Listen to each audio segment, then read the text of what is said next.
You wanted the best.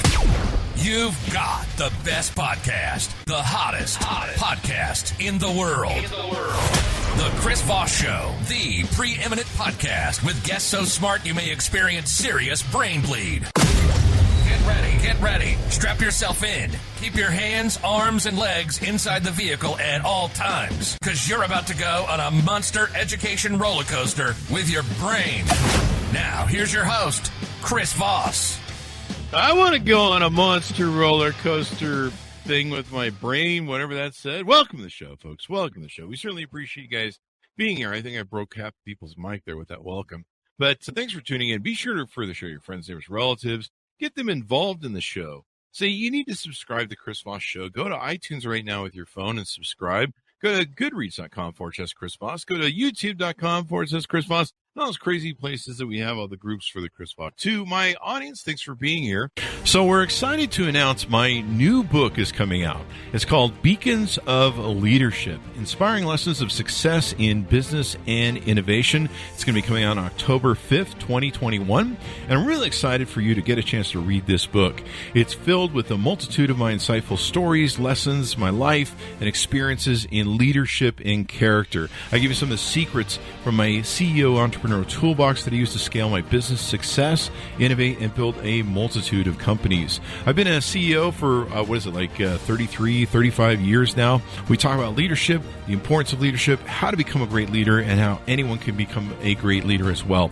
Or order the book wherever fine books are sold. Today we have another amazing author on the show. She's a multi-book author. She's written a lot of books. Her new book is going to be coming out October 18th, 2022. We're having a laugh in the pre-show green room because oh my God, we're talking about books coming out almost the end of the year. Like, where did this year go? Oh my gosh. Her new book, Love from Mecca to Medina by S.K. Ali, is going to be coming out, and we'll be talking about that. Let me tell you a little bit more about her and what she does. She is the New York Times bestselling and award-winning author of several books, including Saints and Misfits, a book about me, I think. A finalist for the American Library Association's 2018 William C. Morris Award, a winner of the Apollo Award and Middle East Book Award, and Love from A to Z. That's probably also a book about me, too, as well. I'm just kidding. An NBC Today shows Read with Jenna Book Club selection and named one of the best teen novels of all time by Reader's Digest and Good Housekeeping. Welcome to the show. SK, how are you? I'm great. Thank you. I loved your intro. It was so high energy. It got me ready. That's what the coffee's for. And I'll just start referring to you as Sajda. Sajda, do I get that pronounced right? Yep. Perfect. There you go. Your first name during the show. So welcome to the show. Congratulations on the new book. Give us your plugs, your .coms, wherever you want people to look you up on the interwebs. Yeah. So on Instagram at SKLE Books. SKALI Books. I'm on TikTok there as well. Book Talk is huge. So I love, just to share things about my books coming out or books I've already written. On Twitter, I'm at Sajdah, SAJIDAH, right? And you can find me on my website at sklebooks.com. There you go. So how many books have you written? Because I know there's a few. And then what motivated you want to write this one? So in total, oh my gosh, I think I have, now I've written 7 books, but not all of them are out yet. And I have 3 more that are under contract as well. So still in the process of working on, but, I've got 3 YA novels out in the world. I've got a picture book and a middle grade that I'm an editor of. And so there's just different things, because one of the things I love best about being a writer and author is just dabbling in, different genres, writing for different age groups. I'm writing adult as well right now.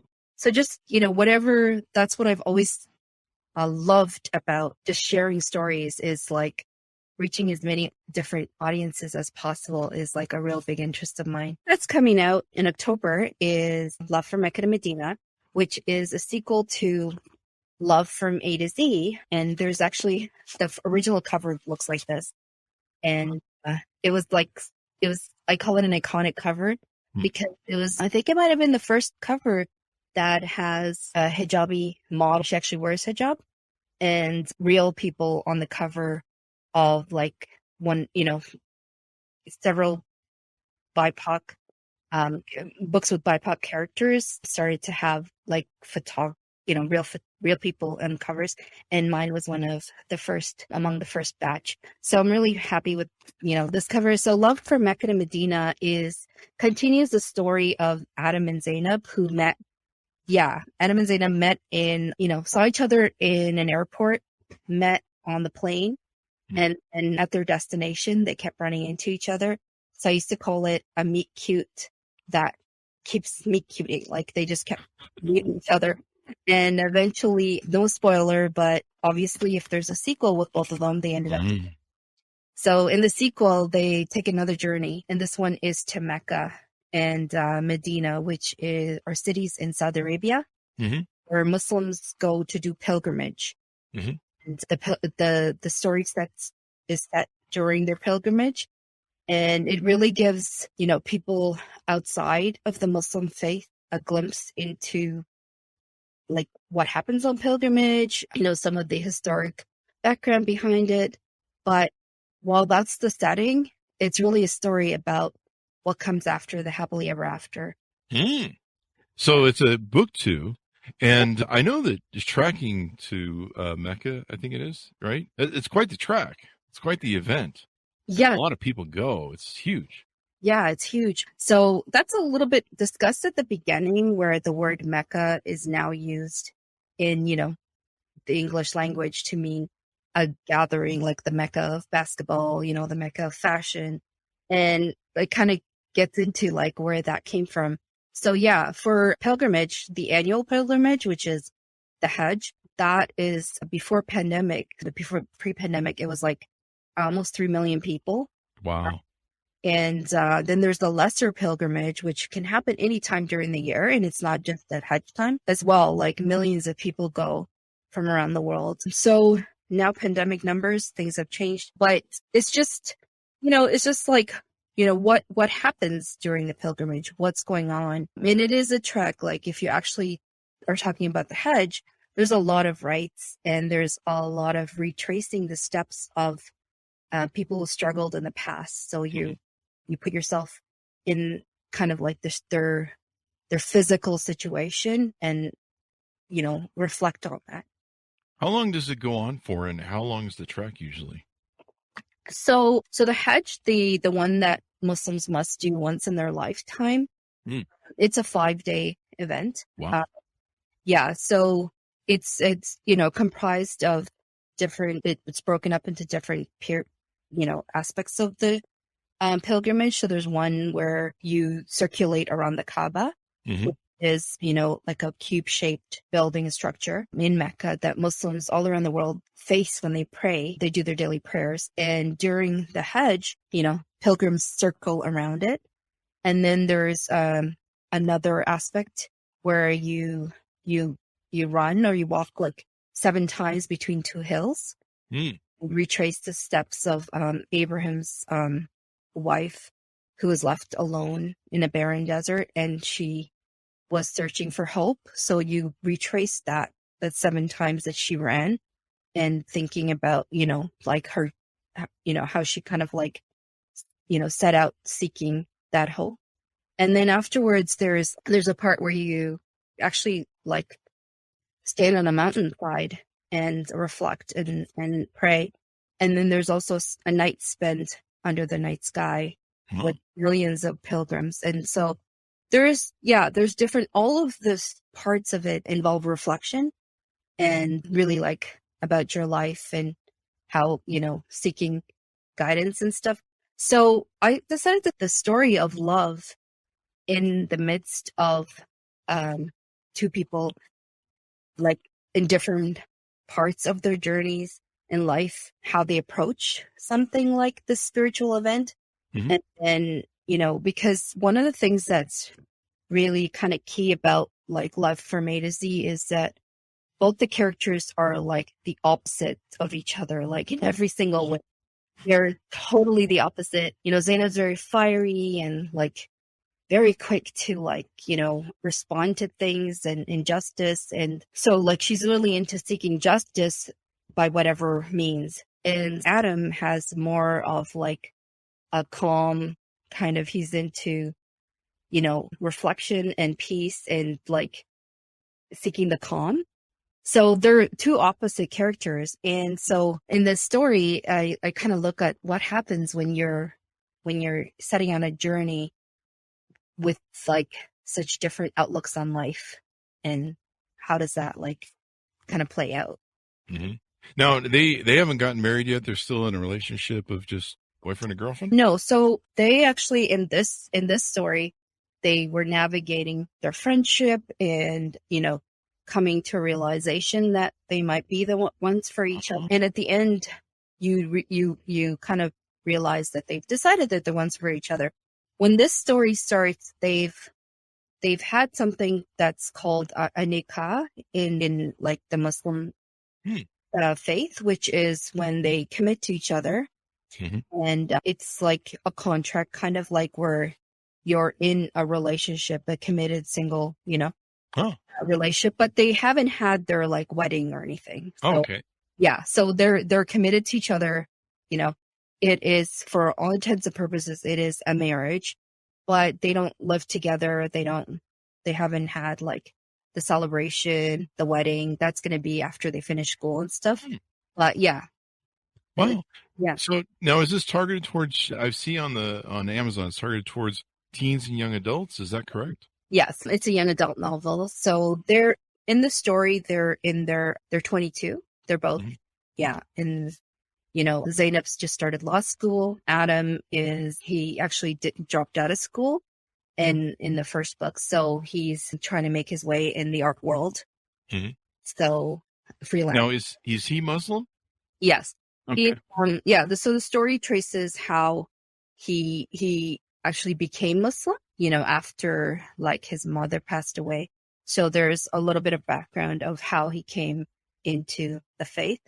And yeah, because one of the things that like a lot of young readers were pointing out was that a lot of the books coming out with like Muslim girls and women as protagonists had them kind of in relationships with people who are not who are not of their faith, and with a white savior thing happening where like they were being like rescued from their oppression or their oppressive, background or whatever. So a lot of young Muslim readers were saying, and this wasn't just in books, it was in TV shows and movies and stuff.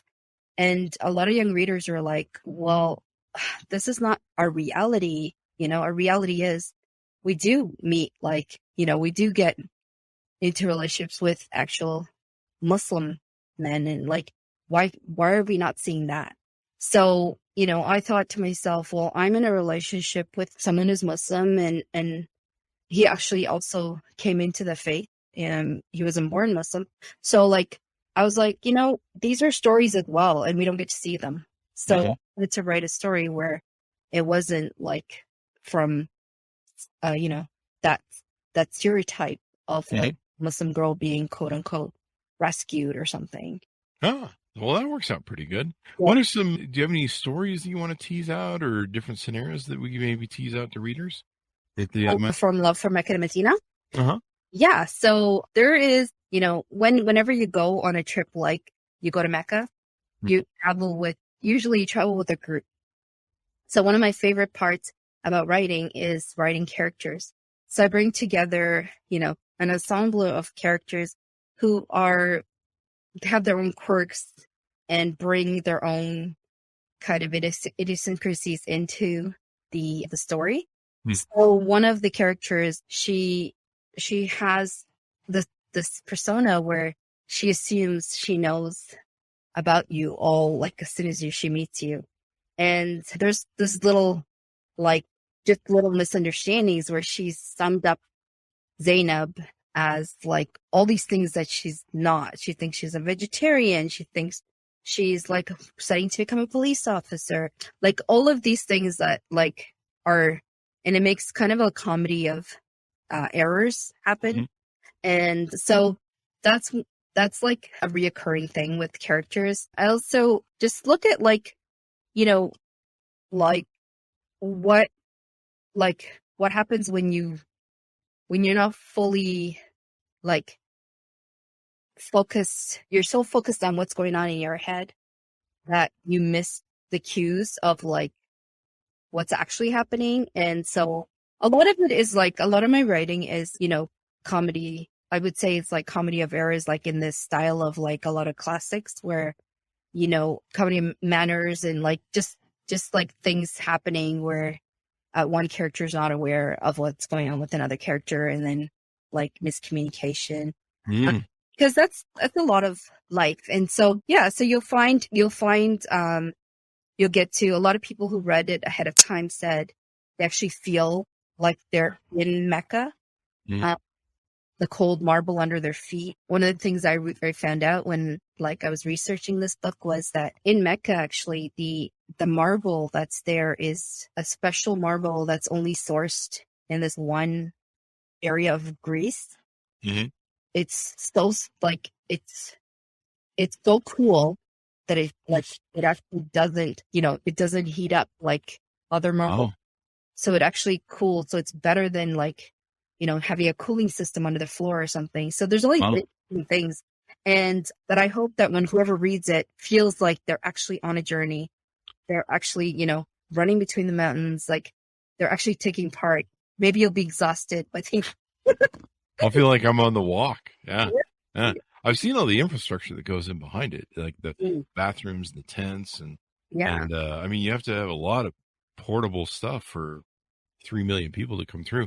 What is your base readership? Who are most of the people that end up reading your books, do you find? So I'm always like surprised and pleasantly surprised to see that like my readership is quite diverse. I see like I kind of write for the young person I was that I didn't get to see my stories on in bookshelves and stuff. So I kind of write for that reader. And so that reader is reflecting a lot of my Muslim young readers.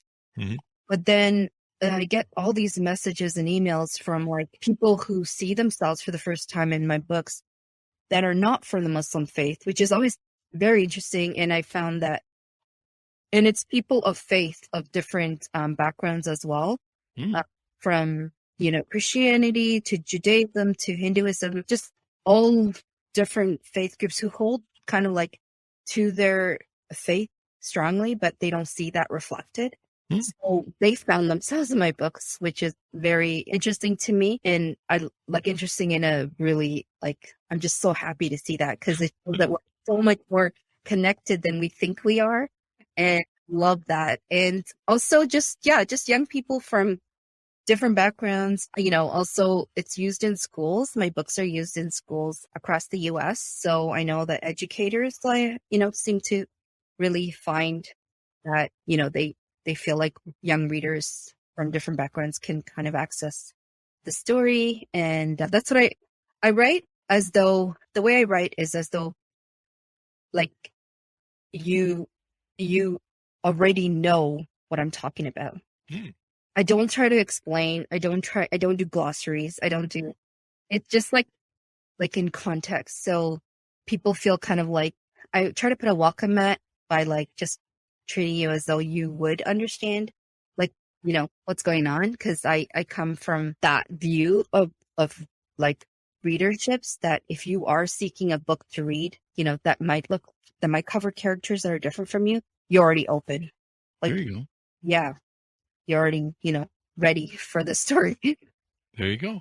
Well, this sounds awesome. Sounds really inspiring. Love transcends everything. The feeling of love, people loving thing, it transcends everything, culture, space, time. I don't know about space. I haven't ever gotten to the other side of space, but I imagine it would. Love conquers everything. That's what we should just go on. But it's been wonderful to have you on the show. Give us your .com so we can look you up on the interwebs and find out more about it. So my .com is sklebooks.com. And thank you very much for coming on the show. We really appreciate it. Thank you. And hopefully it opens up a lot more people's eyes to the whole experience of what it's like to be in Islam and that Mecca trek. Because I've always thought it was kind of interesting. I'd like to go sometime, and I'm not I just like to go because it seems like something really cool to experience. So, so many people. Read the book. And yeah, you can read the book and skip it. There you go. There you go. So thanks, Mounties, for tuning in. Be sure to order up the book. You can pre-order it right now on Amazon or wherever fine books are sold.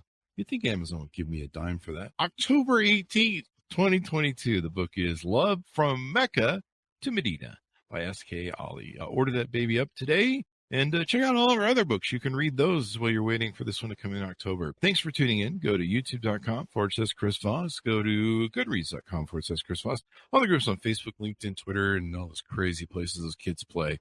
Thanks for tuning in. Be good to each other. Stay safe. See you guys next time.